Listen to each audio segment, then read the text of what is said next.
Bonjour, bienvenue une fois encore au menu du droit. Après avoir étudié le marché de l'emploi, nous sommes aujourd'hui à la leçon 3 qui est consacrée à l'accès à l'emploi. Et quand nous parlons de l'accès à l'emploi, nous touchons du doigt le recrutement ainsi que le contrat du travail dans tous ses aspects. Pour ce qui est du recrutement, il consiste à rechercher les personnes susceptibles de tenir les emplois disponibles dans l'entreprise et à sélectionner celles qui semblent les plus aptes. Le recrutement n'est pas fait nécessairement par l'entreprise elle-même. Il peut se faire par l'intermédiaire d'une agence que nous allons appeler agence de recrutement. Il est possible que la pratique de recrutement conduise parfois à des abus, notamment à des atteintes à la vie privée. Raison pour laquelle les opérations de recrutement doivent tenir compte de la garantie de la protection de la vie privée.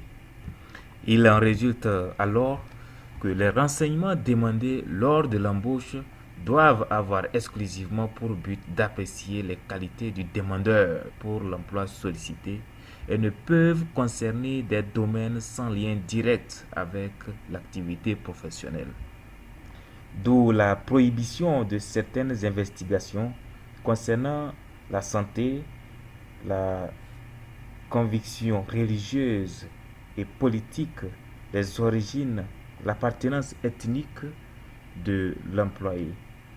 Il peut toutefois être admis des informations sur la santé du salarié ayant pour objet d'évaluer son aptitude à occuper le poste et à ne pas exposer autrui à un danger.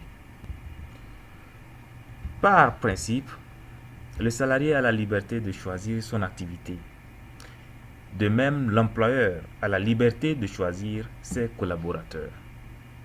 Il existe bien sûr des limites à cette liberté qui sont notamment la prohibition des discriminations que souligne la convention numéro 111 de l'OIT qui stipule que nul ne doit être écarté d'une procédure de recrutement en raison de son sexe, de son origine, de ses convictions religieuses ou politiques ou de sa race.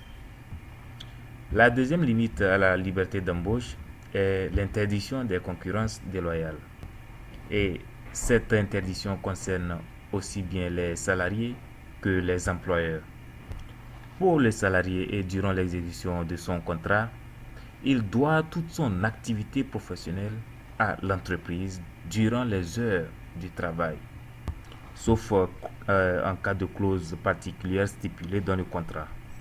Mais en dehors des temps du travail, des heures de travail, le salarié peut exercer d'autres activités professionnelles non susceptibles de concurrencer l'entreprise ou de nuire à la bonne exécution des services convenus.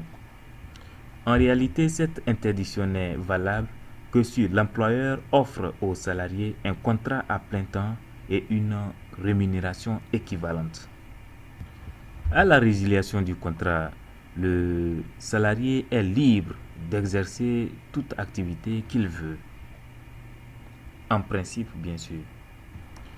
Sauf si la rupture du contrat résulte d'une démission ou d'une faute lourde du salarié.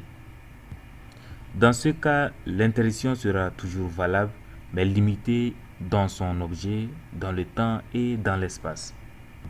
Dans son objet, on interdira au salarié d'exercer une activité de nature à concurrencer son précédent employeur. Dans le temps, l'interdiction court maximum 1 an. Et dans l'espace, cette interdiction s'applique dans un rayon bien défini qui est, pour le cas du Togo, 35 km. À l'employeur, il sera